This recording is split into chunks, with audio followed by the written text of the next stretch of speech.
Happy Kids TV. The Bible Songs.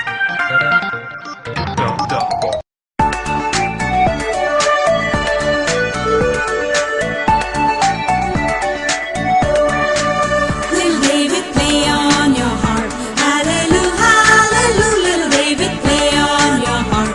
Hallelujah. Little David, play on your harp. Hallelujah, hallelujah. Little David, play on your harp. Hallelujah. Little David was a shepherd boy. He killed Goliath and he shouted for joy. Little David, play on your harp. Hallelujah, hallelujah. Little David, play on your harp. Hallelujah. Little David, play on your harp. Hallelujah, hallelujah. Little David, play on your harp.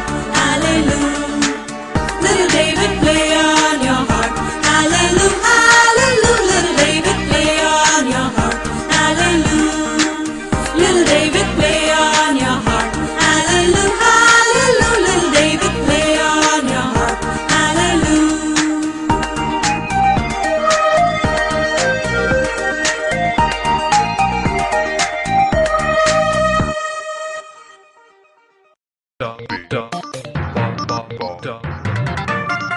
The HolyTales. Hi! We are back! Come with us and we'll take you to Holy. She will tell us a new story from the Bible today, once again.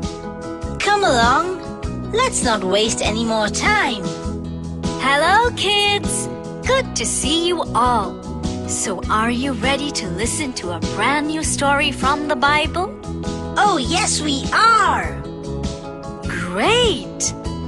Today's story is about how David honored his promise made to his friend Jonathan. When Jonathan and David declared their lifelong friendship, Jonathan asked an important favor from David. He knew that one day David would become the king, and when that happened, he would show kindness to any member of Jonathan's family who were still around. After Jonathan's death, David remembered the promise he made to his friend, but he was not sure if any family members of Saul's or Jonathan's were still alive. He called for a man named Ziba, who had once been a loyal servant to King Saul. David asked Ziba, "Is there anyone still alive from King Saul's family? If yes, then I would like to show God's kindness to the person." Ziba replied, I know that one of Jonathan's son is still alive. His name is Mephibhosheth. David immediately sent for him. Mephibhosheth came in front of David, but was terrified. He knew his grandfather, King Saul, tried many a times to kill David, and he thought David wanted to kill him for Saul's actions. "Don't be afraid. David assured him, I mean no harm. I want to help you. I had made a promise to your father that I will always be kind to his family, and I would like to honor that promise. I would return you all the land that once belonged to your grandfather. However, I would like if you live here in the palace with me." Mephibhosheth was overcome with gratefulness. He fell to the ground, crying as he thanked David for showing such kindness towards him. David called for Ziba once again and informed him that he had returned all the land to Mephibhosheth, which once belonged to King Saul. David said to Ziba, "I would like you, your sons, and your men to farm the land for his family so that they have enough food. However, Mephibhosheth will live in the palace here with me." Since then, Ziba, his sons, and his servants farmed the land for Mephibhosheth, while Mephibhosheth lived in the palace with David. like his own son. Tubby, Gumbo, I honor to keep all promises I make to both of you. And I declare you both as my lifelong friends. And you too, Holy. Thank you, Freckles. You are my lifelong friend too. Now, it's time for today's question. What was the name of King Saul's loyal servant? I know. His name was Ziba. You're correct. Hi there! Today I have a really nice story for you children. Ooh, I hope it's another story about David. He is so cool. He is so cool. Yes, it is about David. Now listen carefully. Today I will tell you the story of David the king. David was Jesse the farmer's youngest son and God's chosen king of Israel after King Saul. King Saul was very fond of David in the beginning. Later, however, because of David's growing popularity, Saul became very jealous of him. The Israelites, in the meantime, had to fight another war with the Philistines in which the Israelites lost. Saul lost his 3 sons. Soon Saul died of sadness. After Saul had died, there was no danger for David. So he decided to come back to his own land. His own tribe of Judah made him the king, just as Samuel had said when David was a little boy. As time passed, the rest of Saul's sons also died. Hence David was made the king of entire Israel. When the Philistines heard this, they decided to attack. But David proved to be a strong and clever king. He soon defeated the Philistines and drove them away. Never again did they dare to attack the city of God. David needed a capital city. He decided to take Jerusalem. Jerusalem was a beautiful city set on top of a hill. Jerusalem was strongly guarded and was a fortress. The Jebusites living there did everything they could to stop David from entering their city. But soon, David found underground tunnels leading to the city. So he sent his soldiers inside the city to open the gates. And so, David took Jerusalem by surprise, thus making it his capital city. I hope you listened carefully. The question is, which city did David want as his capital? Oh, this one is easy peasy. David wanted Jerusalem as his capital city. Very good, Freckles. That is absolutely right. Hello there. I had been sitting and thinking about which story I should tell you today. Oh, great! I hope it's another story about the brave David. Yes, it is. But you have to listen carefully because I will ask a question at the end of the story. We always do, Holy. All right then. This story is about a young man, David, going into hiding. David, a young boy, was chosen by the Lord to be the next king of Israel after King Saul. Saul loved David and had made him the commander in the army. He was brave, handsome, and a good leader. It was not long before people started singing praises in the name of David. When King Saul saw this, he was very angry and jealous. He thought that soon his people would want David as their king, so he tried to kill him. David soon realized that, and so he went into hiding. He could not understand why the king had a sudden change of heart. David ran from one place to another to get away from King Saul and his many soldiers who were looking everywhere for him. One day, King Saul and his soldiers came near the cave where David had been hiding. It was night, so they decided to rest and continue the search in the morning. When David saw them, he became very worried. He thought to himself, This is the perfect time to kill him. However, David could not kill Saul.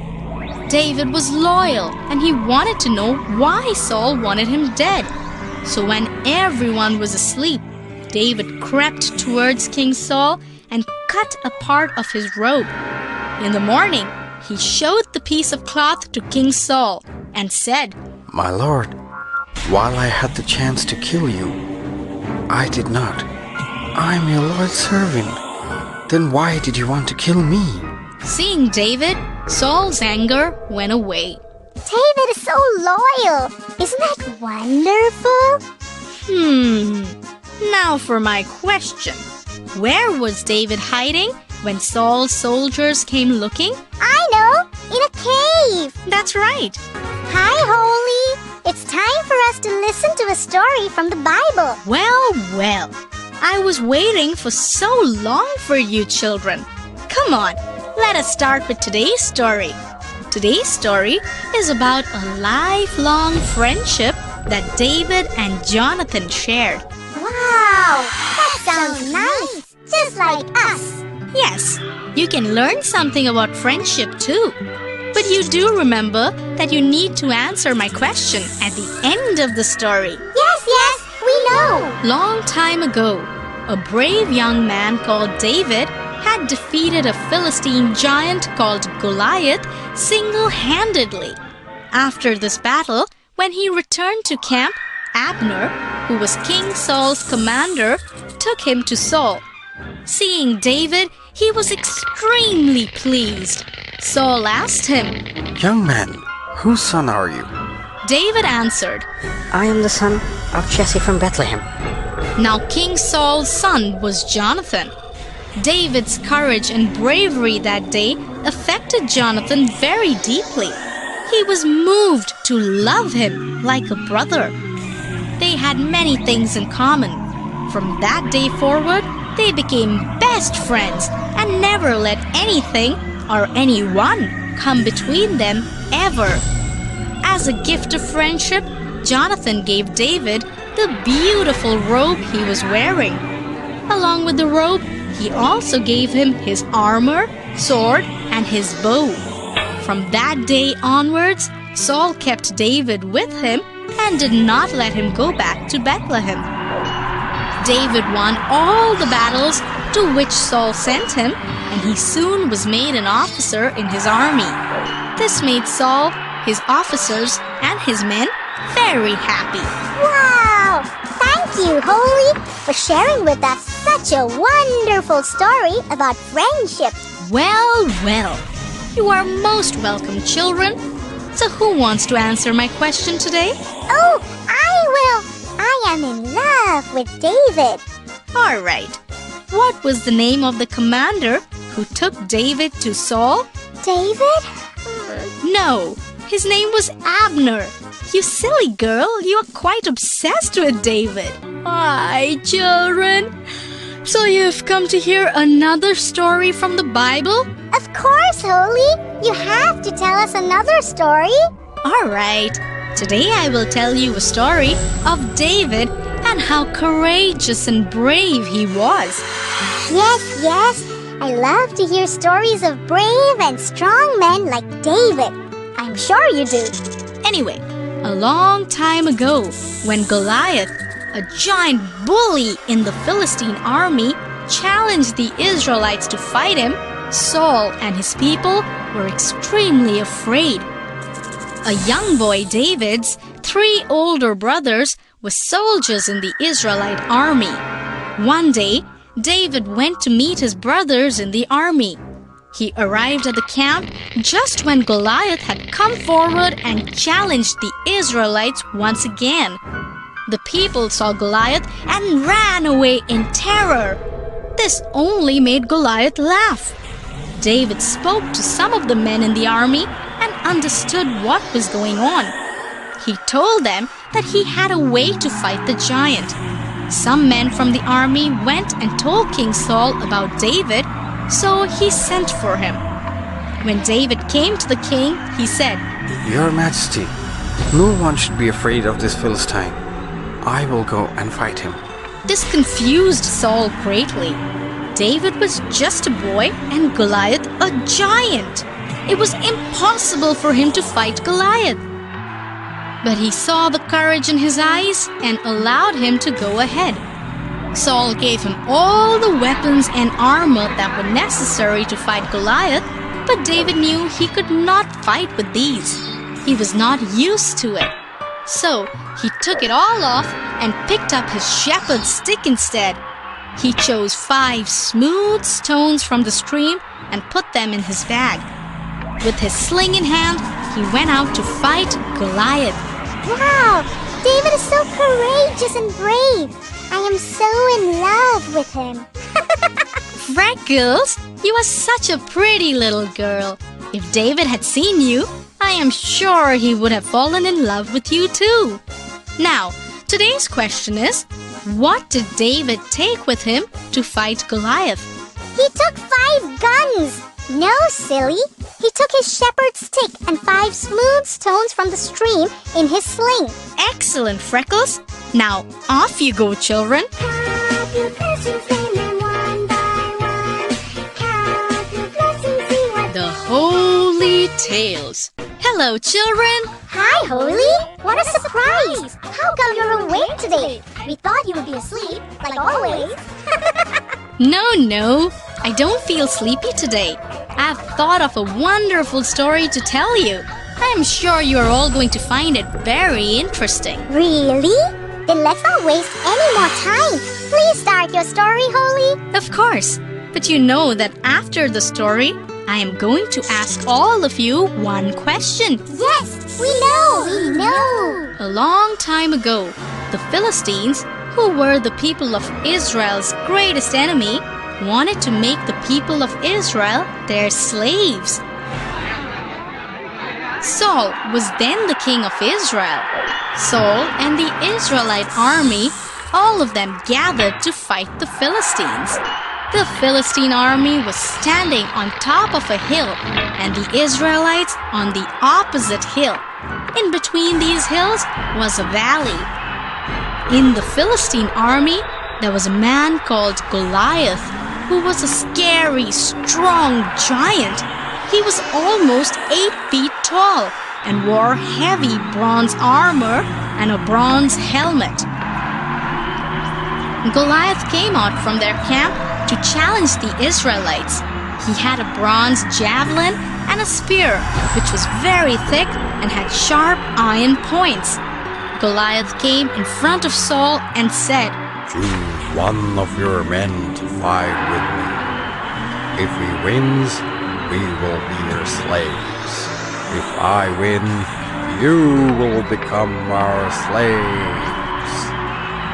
These words of Goliath really frightened King Saul and the people of Israel, since they did not have anyone who could fight him. Whoa! Goliath sounds so dangerous. He must have been a zillion times bigger than me. My goodness. Yes, that he was. So, should I ask today's question? Yes, Holy. Go ahead. What did Goliath have in his hand? I will answer this one. He had a bronze javelin and a sharp spear in his hand. Good answer, Freckles.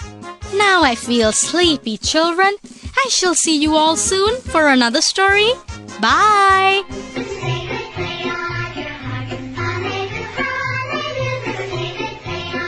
The HolyTales. To watch more videos, please subscribe. Plants and trees. On the 4th day, God created the sun to shine in the day, the moon and stars to come out at night. One day, Moses went to Mount Horeb with his sheep. There, God appeared to him as a flame of fire in a bush. Since there was no room anywhere else, they decided to spend the night in a stable. Here, Mary had her baby, Jesus. She wrapped him in a blanket and put him to sleep. He's got the whole